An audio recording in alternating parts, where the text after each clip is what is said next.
Hey,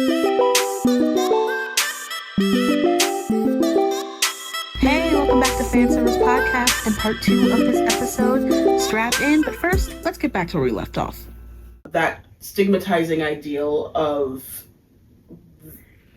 the Chinese community keeping to themselves and choosing not to be a part of the California way started to arise, which, like, what? They were angry because they didn't blend in. Yeah. So the whole point was that they were going to come, do the work, make the money, and go back to China. They did not want to become American citizens. No. The goal was never to be Californians. So they still, like, they held on to a lot of their customs. Yeah. They kept their long hair. They wore their traditional outfits. And they weren't, like... And from what I understand, their clothing was better suited for the work that they were doing, which also I'm sure gave the Westerners an attitude. But so they felt like they weren't trying to assimilate because they had the benevolent societies, because they had their own stores, they basically set up their own Chinatowns in small areas. So because of that, it kind of, it caused some hate because it felt like you guys aren't doing what we thought you were going to do. I mean, there's so many Chinatowns. Like, so many more than... And obviously, if you've ever been to, like, any major city, you know that there's a Chinatown, sometimes other types of... But, like, the reality is that the ones in California are, like, hundreds of years old. The one in San Francisco is 150 years old. Wow. Yeah. And it's, like, the original location. Yeah. Wow. Yeah. Like... Yeah. I want to go so badly. Yeah. We'll do a trip. It's even interesting, like, when you hear the term Chinese laundry, right? Yeah. So that is a term because people weren't making a lot of money gold panning. They were like, okay, we got to figure out something else to do. So they started opening up restaurants, stores, laundromats, because if you're mining gold, you're literally covered in dirt and mud all day. So these guys needed laundromats. They were too tired. They're not going to do their own laundry. That's women's work. So they opened laundromats, and they were so industrious because they figured out how to, like, shake out the clothes basically enough so that enough gold dust fell out so that they could basically pan and mine the dirt from the clothing, and then they could sort out enough. One laundromat ended up making like $20,000. So you know them Westerners were heated. They were heated. They were like, actually, now I'm mad. No, but honestly, ingenuity. They were heated. You brought me the gold, babe. Oh, what? You did. You brought it to me. You asked me to clean your clothes. I just did my job. Door. Whatever came off of it is whatever came off of it. That's not, what that got to do with me? Exactly. But then things started to get, like, weird. You know, California started to pass laws that, like, made it so that Chinese people could not testify against white people. And and this is, of course, like, the time was murky, and the problem was that, of course, they did not at this point see these people as people, right? So it became, like, real hostile there. Yeah, because you're basically saying that if you kill someone, there's no repercussions. Yeah, there's no repercussions. So then in 1875 they came up with the Page Act, which barred Chinese women from immigrating to the United States, which is some eugenics bullshit, because what they were trying to do is make sure that the Chinese population in America didn't grow. Yeah. So they were like, no ladies, no girls. Yeah. No family units, nothing to keep morale going. Like, nope, just no. And I'm going to just say this about people in general. Any type of person, any color, any look, any ethnicity, one thing about people... they finna get together. You know, like, you could try what you want to do. Yeah. People finna get together if they like each other. They are. So, no matter that didn't work. Now, there was an issue because interracial marriage at this time in the United States was, of course, illegal. Yeah, no. That wasn't changed until, the Loving case of, like, 1965, 1956, something like that. Google it, baby. Yeah. But, so, at this point, if you were marrying a man of Chinese descent, you had to take on their nationality. And from what I understand, it was the same thing with, I think, well, it was worse with black marriage. Yeah. If you were white and you married a black person, and Native Americans, if you were white and you married a black person, take that L, baby. Yeah, and usually you would go to, like, someone would go to prison. You would be imprisoned, or they would lynch the black person or whatever. And with the indigenous population, it was like they had to, like, pretty much denounce Yeah, who they were and that's what they did with the Page Act too. If you married a Chinese man as a white woman, you were basically saying, I am now Chinese, I have no rights to my whiteness, which I can't even fully, I mean, I guess I know what that means, but like you can't eat at a all whites only diner or something not it was a diner, but like a saloon, whatever, I don't know. But you can't eat at a whites only eating establishment if you're married to an Asian person. It also meant like you weren't going to be treated the same way in the citizen way because they were not seen as citizens. So it was just pretty much giving up what freedoms you had, and so that was not the ideal thing. And so trash. They were like, I just am not going to do that. And you're like, okay, well that's okay. Let me get to the Chinese Exclusion Act of 1882. And this is a law that bans immigration from China. Well, America's so racist. Yeah. How racist is it? It's called the Chinese Exclusion Act, but it applies to anyone from the Asian diaspora. Yeah. But it basically barred any Chinese immigrants from coming to America for 10 years. And it was only supposed to be that 10-year period because they were like, there's so many people who came in before. And then they ended up extending it. I think they ended up extending it twice. And then Congress renewed the law. And it wasn't repealed until 1942 or 1943. So not until 1942 could Chinese people legally immigrate to the United States. That's something to unpack when you're trying to figure out, like, why does my grandpa walk in when I'm watching my K-pop videos and say, oh, you're watching your little Chinese boys? That's why. Okay? I hate that. We're getting so we have a fun fact from our producer. Yes. We're saying fun fact. It's not fun. Chinese people called white populations palms and white people ducks at this time, which honestly don't know. No. No, not the actual, like, more so in the form of like, oh wow, like I wouldn't have thought to say that's a hell of an analogy. It is. But because I guess they're saying they're not. Because, I mean, in California, they were a large part of the California population. 100%. They absolutely were. They absolutely were. And I guess feeling like you were seeing them a lot and being surrounded by culture and that they did dress similar. They did kind of give the same vibe. It was overwhelming. That's not what you're used to. But yeah, like being ducks in the pond that they create, it makes sense. Like, it's a weird, but like not really sentiment that I think is really interesting. Right. So during the Chinese Exclusion Act, Chinese people also couldn't leave the United States without getting like a certificate that said like, yeah, you go, dog. So they would have to apply to go home to visit, which is something that you could only do if you had like enough money, you know. But a lot of them were making at least enough that they could send something home. So what would happen was they went to go visit. Again, this is a long voyage. So during this time, Congress passes this Exclusion Act and they come back on a boat and they realize that they're in limbo because now they're not citizens and they're not being permitted back into the country, that they have a job, they have housing, they have a life set up here, and they're not allowed to enter the country. So that caused a lot of issues too. I think that put like 20,000 Chinese immigrants like kind of in limbo as far as, okay, what do we do? Where are we going? They tried to sue, and Congress was like, you still can't sue white people. No. Stop it. Go back to China. No. So that's what they did, unfortunately. You sat there and pretty much created an entire law to exclude anyone of Asian descent. Yeah. Solely with this understanding of like they're stealing your jobs. But y'all aren't good at it. That's the problem. Because if you were, y'all would have paying just as much gold. Yes. And truthfully, people were making money off the backs of these people anyway. Yes. So yes. Yeah, you were still profiting. Some things will never change. In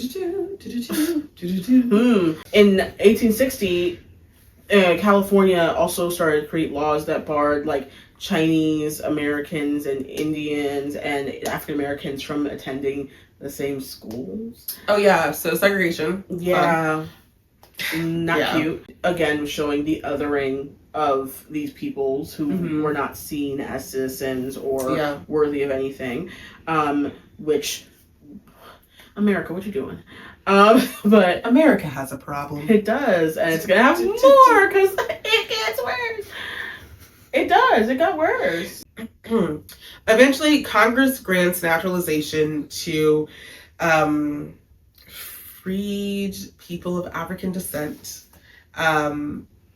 Naturalization rights to any white people who immigrate to the United States. Mm-hmm. And it does not mention Asian people at all. Yeah.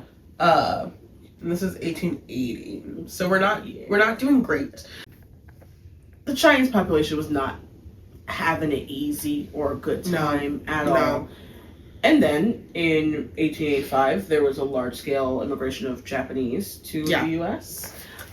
Because that whole thing from before, where like they couldn't immigrate anywhere else, no longer became a thing anymore. Yeah, they opened it up. I'm not 100% sure. I think it was a trade reason. Yeah. That Japan was like, you know what, y'all could go visit or whatever. Mm-hmm. So they let some Japanese people immigrate to the United States. They also, I think, mostly came to California because that's just where there was more of a community. Yeah, and it's the transit. It's closer than the East Coast. Because Japan was also owning Korea at the time, we also had it open up to Korean immigrants. So that is when the first Korean immigrants were really coming, who are documented as Korean immigrants, because at this point, prior to, most people who were coming in, no matter where they were from in Asia, were considered Chinese. So when you're looking at genealogy research or ancestry research, this is the first time you're going to see actually Korean people notated. Yes. So they come in, and the white people of California start printing newspapers like, we are experiencing what they called yellow peril. They were like, we got to shut it down. There's too many Asian people here. They said no. And then also immigration from India. Yes. And so that bothered them even more because those are brown people. And they called them dusty peril. Which, how rude. So they said it's because their clothes were long, and it would California is like a deserty vibes. And that it would sweep the ground and then it would create a dust cloud as a dusty pearl. Okay. I'm not validating it. I'm just explaining that's it. But it's crazy because just because your state is dusty doesn't mean that you can just call other people rude. The T is not their state. Going back, during the gold rush, right? Mm-hmm. We are still encroaching on Native American lands in California. So the Chinese immigrants who were mining the gold in California, who were doing well, they were also a little more adventurous, we would say, to go into some of these areas because those Native Americans, they were mostly peaceful. Yes. But I would have issues with someone encroaching in my hometown too. And messing up my, the actual land itself, because the people who were doing it beforehand were not, taking care of, how they were having the water go. And so, sometimes they'd be blocking off water, access to the indigenous population, and that is a big no-no, because they need water. They also need it for crops and just... And they need water now. Shout out. Yes, anyway, by the way. But, they... obviously we're being encroached upon, so there's a bit of an animosity, which I can't be mad at. Let's be real. Yeah.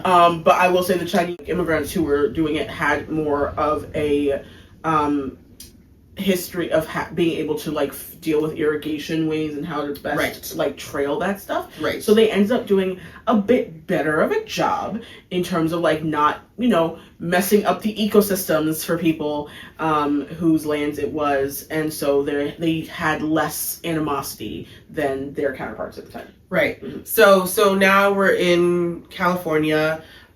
Chinese, Japanese, and Korean immigrants are having a tough time. Yeah.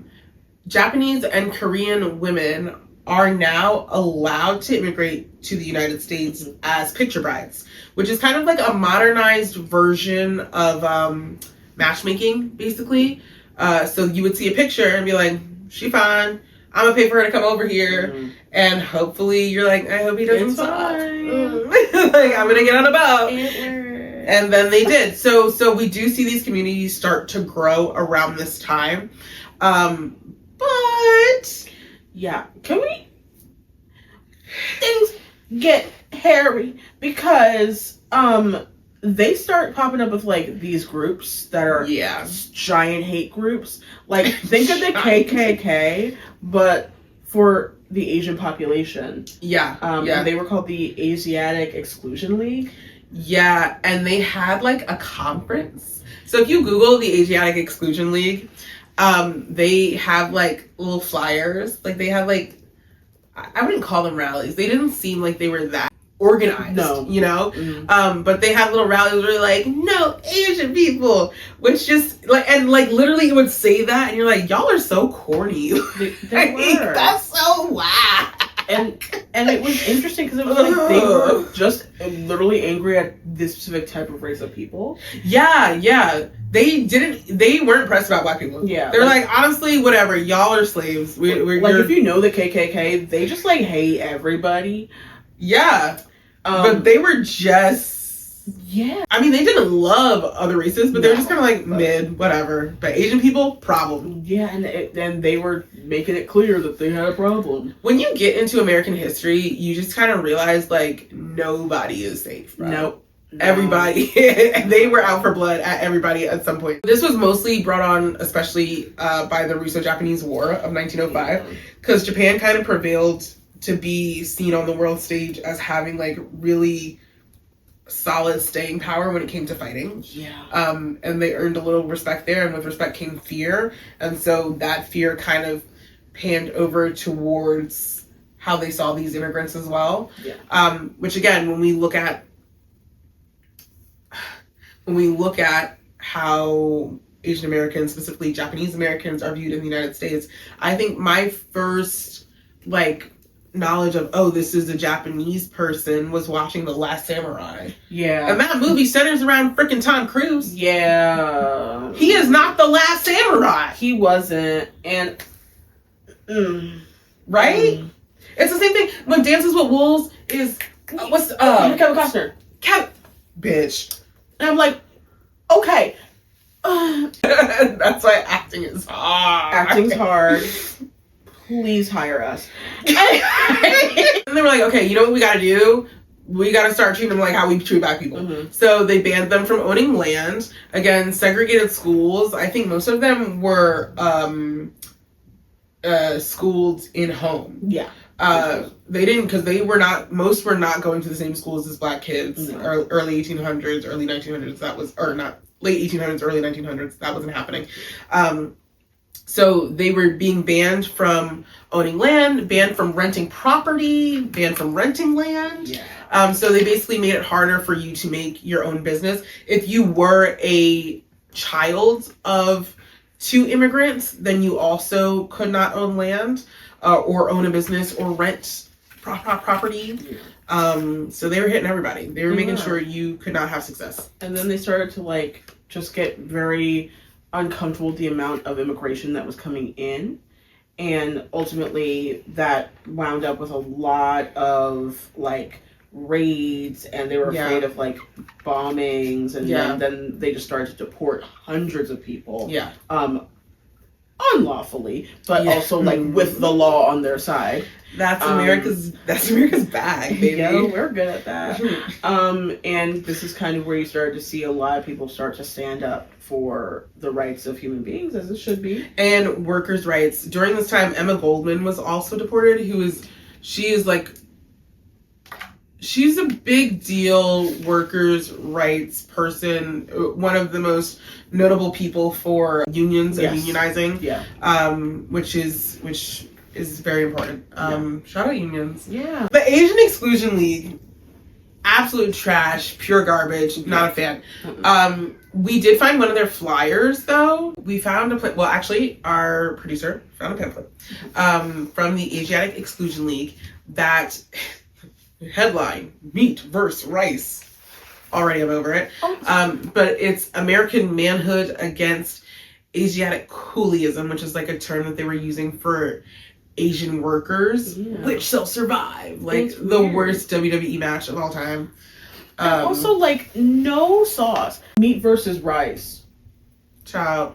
But the manhood thing is such a through line, because I feel like that is still a complaint that you hear people when they talk about how they perceive these idols. But part of it is that with the idolization, they are supposed to seem softer and endearing and comforting to mostly to women. Yeah. So there is that element of what they're going for. But I think it's spreading to how we as a country view Asian men in general is super problematic, because this is where it comes from. It is. It's this idea of Asian men being less desirable and like an affront to manhood somehow, and constantly creating like these stories and through lines of like, oh, they are not what you want at all. And I think that's like so sad, because like, they weren't assimilating the way they wanted them to, and the way they expected them to. And even like sexualization of them, like it all started back then with like the way in which they used them like as some sort of like reasoning to like fear or like save your children from them, and like it's such weird language. Because again, we're seeing like, obviously the Japanese, they're doing well in war. There's things that are intimidating. That's really what it is. It's the intimidation that makes them like, we gotta find a problem. But then it ultimately, unfortunately, worked though, because then they started to like actually bar immigration from anywhere but Europe. Yeah. Which, like, not to say that we don't like to learn the lessons of the past, but like it's giving we don't like to learn the lessons of the past. Because why Either way, I want to go back, because when we also were doing research about the picture brides, just so we can also speak on women, the same issue was kind of arising in that, like, because a lot of these men were counting on the gold rush to make money and counting on like the industry that was coming from that. If that wasn't doing well, then they weren't doing well, their wives weren't doing well. Again, that ship journey takes a long time. So if you're a picture bride and you come and your man gets injured on the job, right? And now you're in a country, you don't have anyone to take care of you. No. You don't have any skills. You don't speak a language in this country. So then you have to kind of turn to prostitution. Yeah. And so we also see like a slight uptick of like the over-sexualization of these Asian women who are permitted to be here. Yeah. Because, God forbid, if their men are not able to care for them, then they're not protected. Yeah. And it was a very different it's the Wild West. So, it's the Wild West, but it was also like a very different vibe to like sex work that was happening beforehand in America was very much like brothel based, and it has certain culture within itself. It obviously all of it was not by choice. Let's be honest. But in Japan and even Korea, there's a whole like history of the way in which sex work was done, right? And it was seen as being very I hate using that word, but it's the word they used, exotic.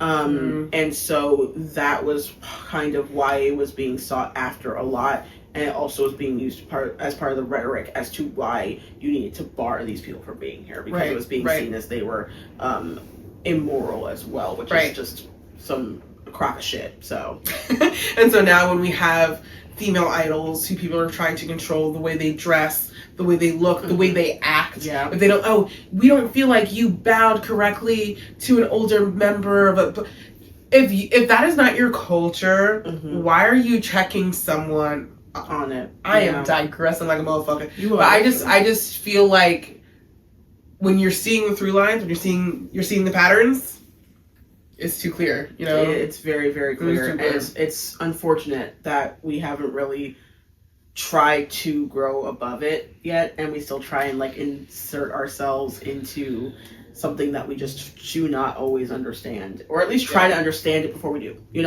Yeah. When America basically barred immigration from everywhere but Europe, Japan was kind of ticked off, because they were like, how dare you lump us in with India? How dare you lump us in with all these other places? We're so much better. Japan was Regina George a little bit, and it's okay. My name is Regina George. But they were like, we see ourselves as the head bitch in charge. It doesn't make sense that I'm being looped in with China and all these other places when we aren't doing that. So Japan was like, oh, nah. Yeah, they were pissed. I feel like this is a little bit of like one of the first bits of seasoning that are gonna help us get to Pearl Harbor. Well, the conflicts with America and Japan started to get very clear. Yeah. After 1924, Filipinos were the only Asian people who were openly allowed to immigrate to the United States. They were like a territory of Portugal and a lot of other things going on there, so that was why they were like, they can come because they're sort of part of Europe. Yeah, but they did try to make a rule where they could say, we're only taking 50 a year. Only 50 Filipinos a year. That ended up never going through because what are you talking about? They still, even though they were allowed to come, they still faced a lot of discrimination. They still faced a lot of hostility. They still faced housing shortages, job shortages, and they had a tough time here. And then we get to the Great Depression. And before that, Filipinos were targeted as like the third Asian invasion kind of thing. And it was the same thing that you saw before of how they were targeting the Chinese, how they were targeting the Japanese immigrants. So it was tough to be Asian in the United States. It was. And the Great Depression was definitely a bad one because that's when a lot of the anti-Asian discrimination really popped off a lot all over the United States because that was when everyone was having a hard time getting jobs and that whole idea they wanted someone to blame. Getting mad, you have to find an enemy, right? And that was being pushed as the main enemy at the time. I feel like that's how we're trying to be forced to look at people from Latin America right now. Yes. Yeah. Southern America. Not unpacking all that. So, not to skip ahead, but I do remember like in 2020, 2019, when, I was in New York, I was auditioning in New York, and there were like Stop Asian Hate signs popping up everywhere. Rightfully so, but popping up everywhere because people were hate criming Asian people because of COVID, because they like brought COVID. The fact that we're not like, the hate crime is it's so basic too, because it's like you don't know someone's nationality from looking at them. No. Like, I'm sorry, you don't. You think you do, you fucking don't. So they ended up hate criming any Asian person. Not that it would be okay regardless, but it's like the ignorance is so, it's like mind-boggling. But it's the same excuse. Like, I'm so sorry, guys.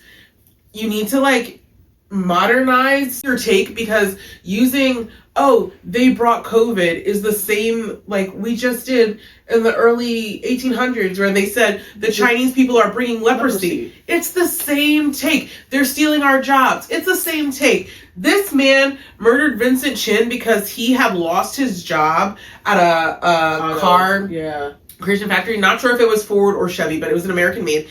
And they said that they felt like they lost their jobs because Asian car companies were more successful. So Subaru, Toyota were seeing a rise, Hyundai, and they were like, it's your fault. Random man outside of the McDonald's, it's your fault. But it's also a perfect like example of how ignorance cannot be brushed off as just simple ignorance or willful. It's so dangerous. Ignorance within itself is the biggest danger within people, because if you're just inherently rude and racist, understood.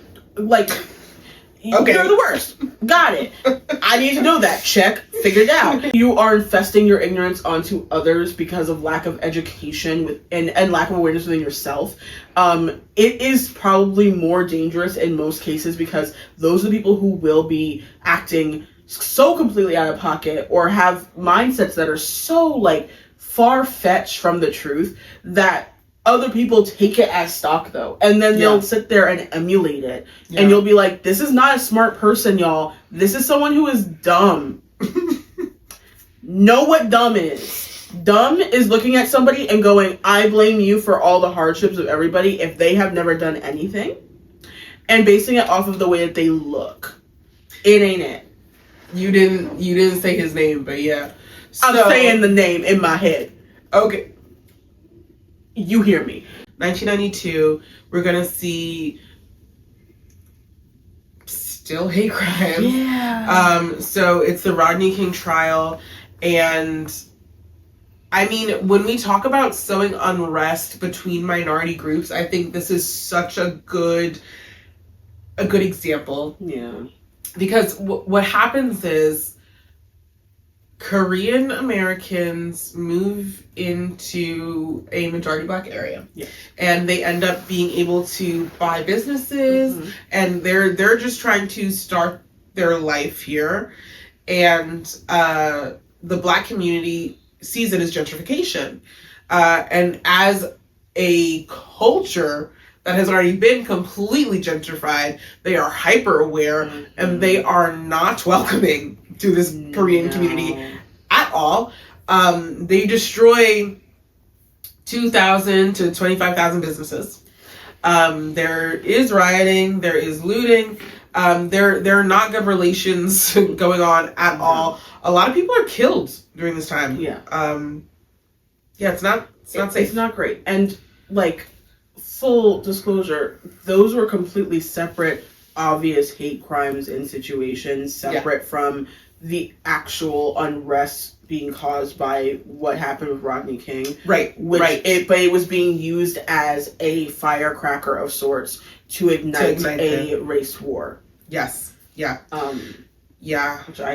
Which we see constantly happening. And I would love, I mean, probably not the time to bring it up, but I would love to also do another episode or a whole nother time where we can talk about specifically African American and Asian American or Asian relationships, because there is so much depth there to unpack, but that's like the meat and potatoes for another time.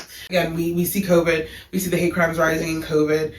New York saw a 150% surge in hate crimes against Asian Americans or Asian people in general. And in every major city in America, we saw a hate crime increase during COVID. Hate, racism alive and well. Yes. So even if you don't notice it as what you think is overtly racism, even if you don't notice it as a slur, there's a lot in the fabric of the country that is based in that. So what does that have to do with K-pop? Right, because we're a K-pop podcast. Hi, cute. Yeah. Pretty much kind of explains what was going on in the mindsets of a lot of people in America, and why there are certain stigmas and prejudices towards people of Asian descent.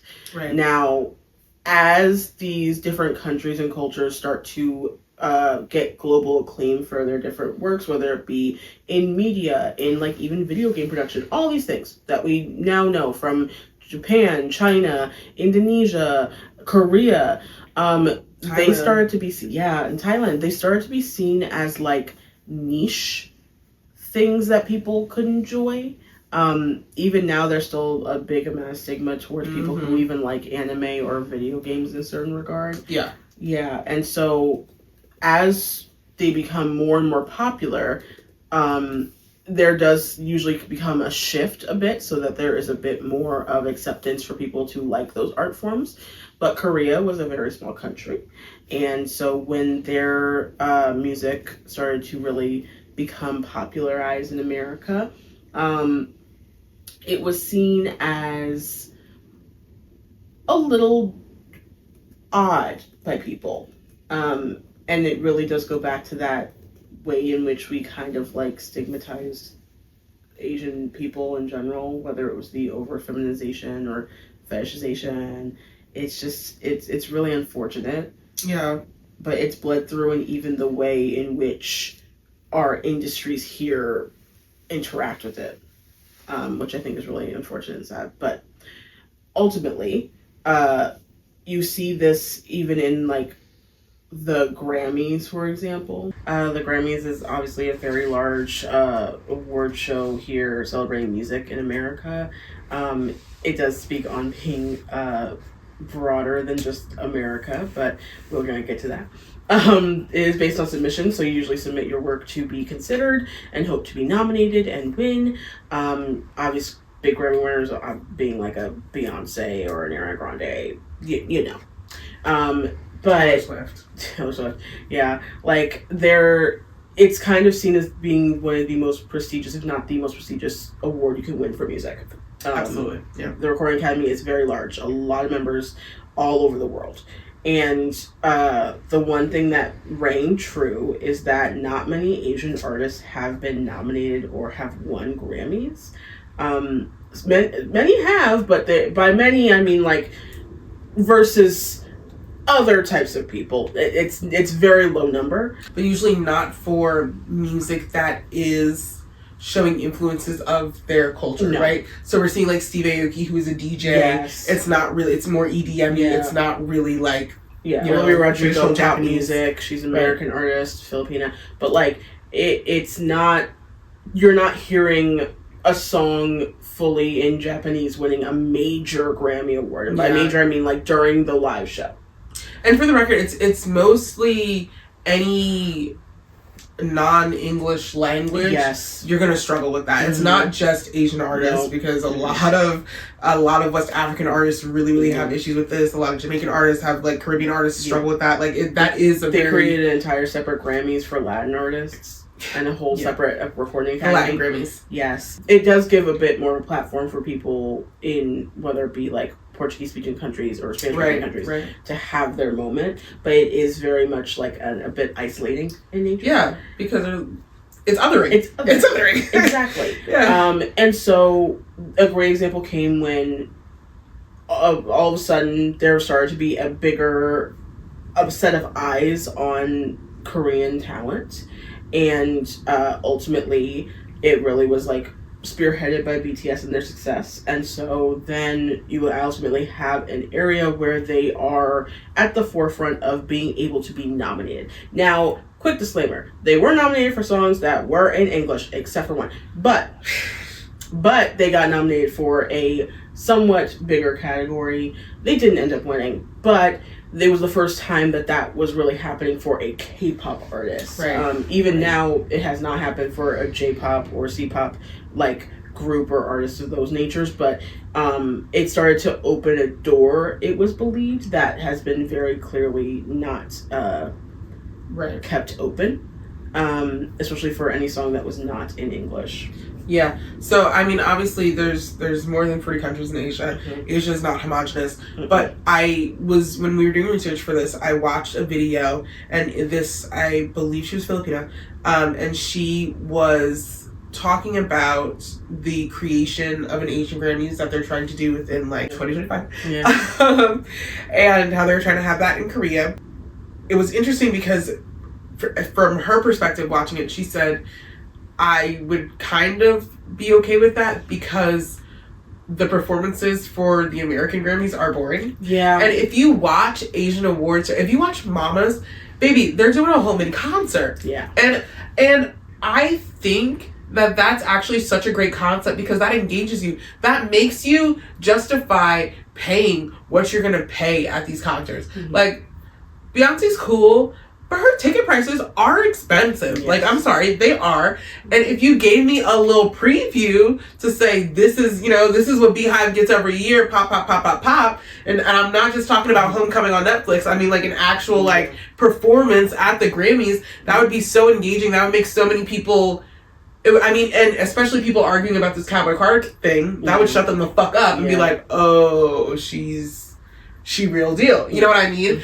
That creativity, that extension of grandeur in that performance that's what sets these Asian award shows apart. And that's what makes them such like engaging performers. So yeah, I would love to see if the Grammys did something like that, honestly, because sometimes, with the exception of this past year, this past year was good. Yeah, I feel like most Grammys performances are not that interesting. Because they give them a short amount of time, so there's not a lot of it's like 5 minutes time to really do what you want to do with it. Conversation about those Korean Grammys, which ultimately, sure, but it feels again like a deeper form of othering. Talks of like a separate chart manufacturing for them in Korea. It's all to make it so that there's less intermixing of peoples in the things that are supposed to be for everybody. We speak and Spark about diversity all the time, and then you don't actually want it to be true. What's interesting is even in the name like K-pop, okay, it's still pop music. Exactly. It's still popular music. Mm-hmm. And it's different genres. Like, it's multi-genre and multifaceted. There are so many different types of, like, performers and artists in general. And you put the K in front of it so that it is easier to understand, right? You put the J in front of J-pop, so it's easier. You're like, oh, we're putting this here so that it's easier for people who refuse to understand that these are people who are just doing music to say, well, I have to categorize you some way. Yeah. Because even the craziest part of it is K-pop is not a type of genre. It does have elements in the K-pop industry of having like things that are obvious, like tropes and trends in the way that they create music and performance. But the fact of the matter is that's not an actual genre of music, y'all. So why is the K there? Yeah. It gets me because it's like, even though they give these artists so much disrespect in award ceremonies that are like audience based, you still see that a lot of these K-pop artists or K-pop groups are invited to them. Yes. Like, who was most recently Stray Kids was at Billboard. 17 was too. Blackpink did VMAs a couple times. They're Seraphim. That's Seraphim. Yes, girl pops. Oh, the girls are girling. No, it's crazy because the interesting part is that they have in the most recent years had more than one K-pop group as performers during an award show now. Yeah. And then will only award maybe possibly one award in a K-pop category during the show. And it's just something like a fan engagement award or something that's like not even for their music. Or just like best K-pop.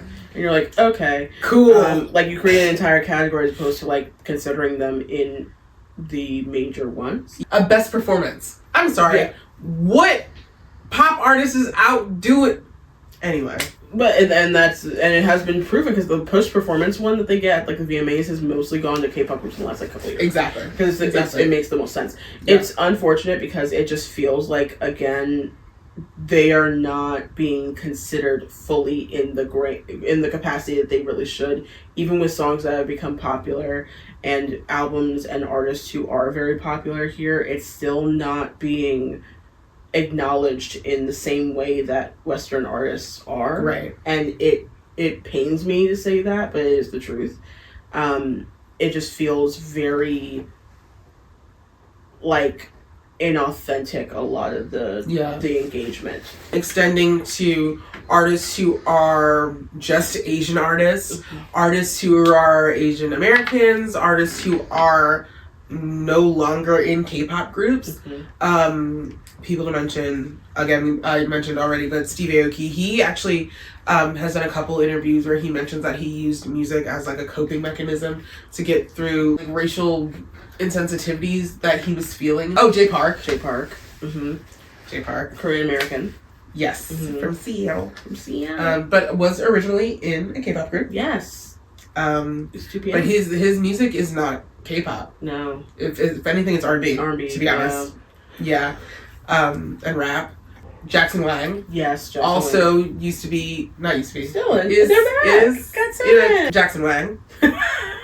CPR Ian. It's kind of like alternative-y pop-ish / like alt pop. Yeah, like trauma pop. I love it. Trauma pop? Is that? I call it that. Oh, you said I made my own genre. You said I'm pretty sure I possibly might have heard it somewhere, but I want to try and credit it as myself. No, but I love it. I love it though, and it's really, really cool. There's so many like amazing artists who are known by people, but like again, it just feels like there is a lack of actual spotlight put on them correctly, and it's unfortunate because it seems it doesn't matter whether or not you're from China, Japan, or just or like Filipino American or Australia. It doesn't Canada, matter. Like whatever. Canada, England. Like there seems to be like a hardship with actually putting Asian music artists at the forefront a lot and of breaking the time, into and yeah, breaking in yeah. in the way that I think it is deserved. In recent years, music festivals have kind of been the bread and butter. For sure. You've seen a lot of engagement and especially fan engagement, because that is the one thing that is a constant. There are fans, and they will show up, especially Coachella, like, which, if you don't know what Coachella is, it's a place. Actually, it took me years to find out that it actually was a name of a place. But it's also a humongous music festival in Coachella Valley in California. It is over 2 different weekends where you get actually the same show both weekends, which I think is really fun. But it makes it so that more people can go. But it's kind of seen as the biggest music festival they like to market it as the biggest one in the world. It has a lot of like eyes on it, so it is a really big deal. But they have a lot of Asian artists who have done it in the last like couple of years, especially. Yeah, I think the first one I watched was Blackpink. Yes, they headlined, and they were the first like K-pop headliners of Coachella ever. Yeah, that was definitely like the first K-pop group that I like heard of because of that. Yes. And I was like, okay, well, cool. Like I don't really know. But yeah, and then later on I started seeing like, oh, they're doing Lollapalooza. Well, not them, but like other artists were doing Lollapalooza, and I was like, oh, okay, like this is a thing now. And I think it helps to bring K-pop into the mainstream too. So that's nice. And like a lot of different music in general, because there's so many different artists from all over the world who get to do Coachella and Lollapalooza and all these types of big music festivals, and like Epic High I think maybe the first to do it from Korea, and they're a 3-member rap trio. They are awesome. They did it back in I think 2016-ish time. And since then you've had like 88 Rising, which is like a Asian-based music label that has all these amazing artists. They had Millie, who is a Thai artist who we love. They had aespa, LE SSERAFIM, ATEEZ, Jackson Wang twice. Shout out. The Rose. I love The Rose. Yeah. And Hyphen this year, as well as XG. They also had like Rich Brian, who's an Indo artist. Kevin Wu. Yeah, like Japanese Breakfast, who I love. They're an awesome band. Aruj Aftab. Yes, he's a Pakistani artist. Really good. I started to like watch some of his stuff, and I was like, oh, I love this. Yeah. But I still don't know how to say her name, and I know that's messed up. Okay, Bea Babdubi. I do really love her music though, because it plays in, I know it's crazy to say, it used to play in Forever 21, RIP, and I like became obsessed with it because it's kind of like an alternative-y type of like lower vibe type of musician, and I really love her.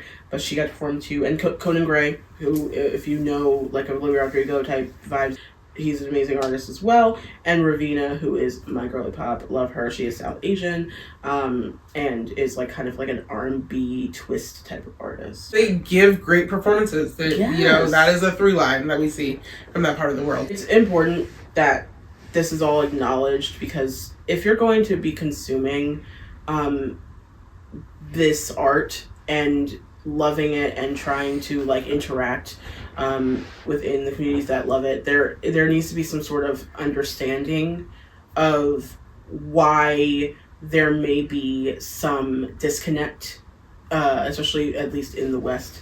And I guess again, we're mostly speaking about America, but there is a lot of xenophobia that is extremely rampant here, and it's part of like the reason behind why some of the viewpoints and prejudice are so loud with all these art forms, whether it be K-pop or even considering other types of music from Indonesia, Thailand, wherever it may be.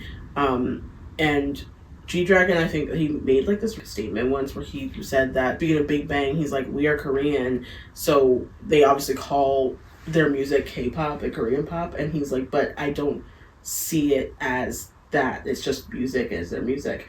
And he was completely correct, because the reality is when you box people in based on their ethnicity or their race as their sole factor of how you even categorize anything that they produce, you're boxing them in completely. Yeah. And not even and truthfully not even respecting that one piece about them at all at the same time.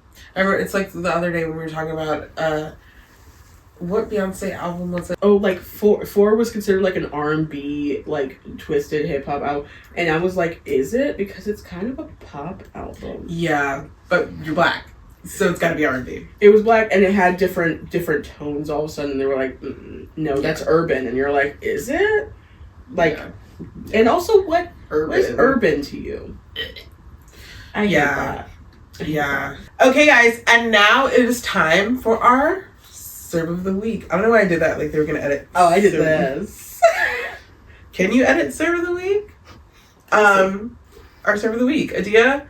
Wait, give me your Serve of the Week, baby girl. Ooh, what is my Serve of the Week? Okay, so this week it was a long one, guys, but we're here. So, to stay on topic and on theme, my Serve of the Week, it actually goes out to Wong Kim Ark.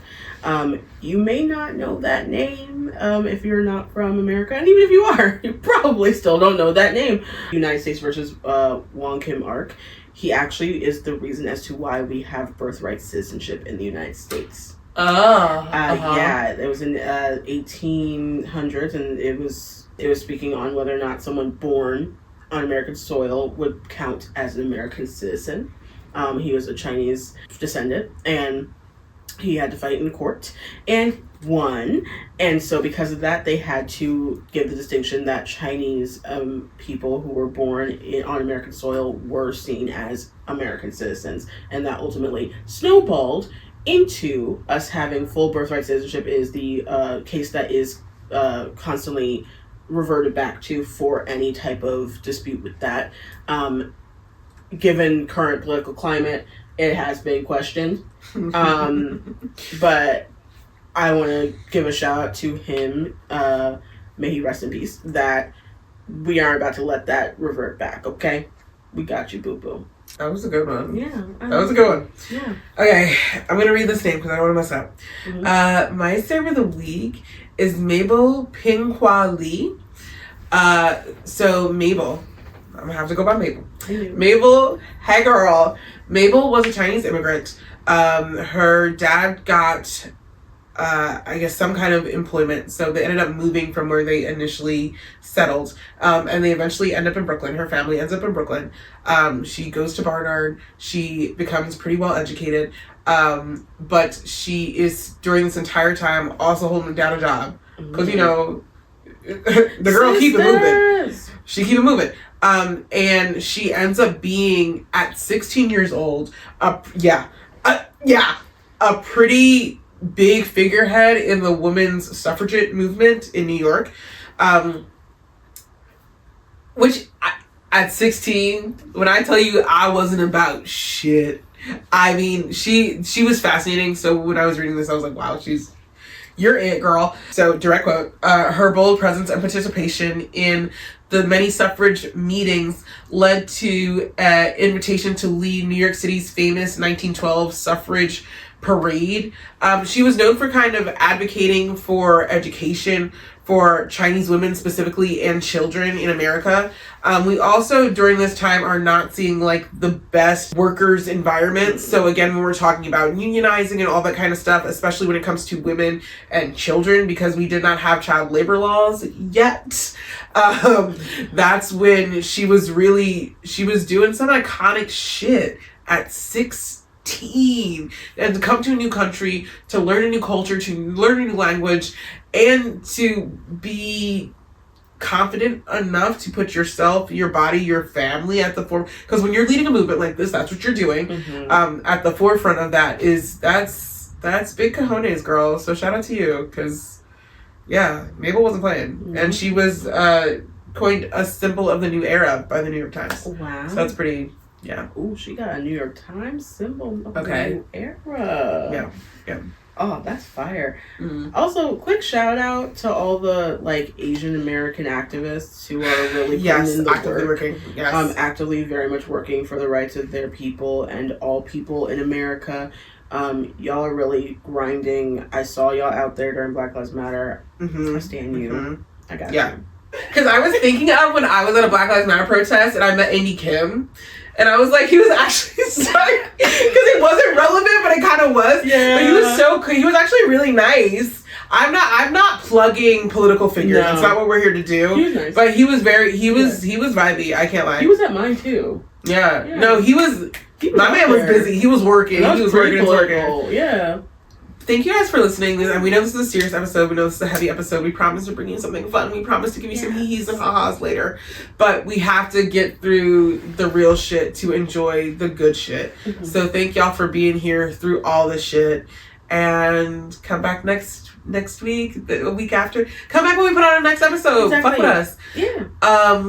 And if you like us, you can follow all of our socials. You can catch up with us. You can see where the next event we're going to attend is. Maybe you'll be on one of our street interviews. Yeah. All of that is in our bio.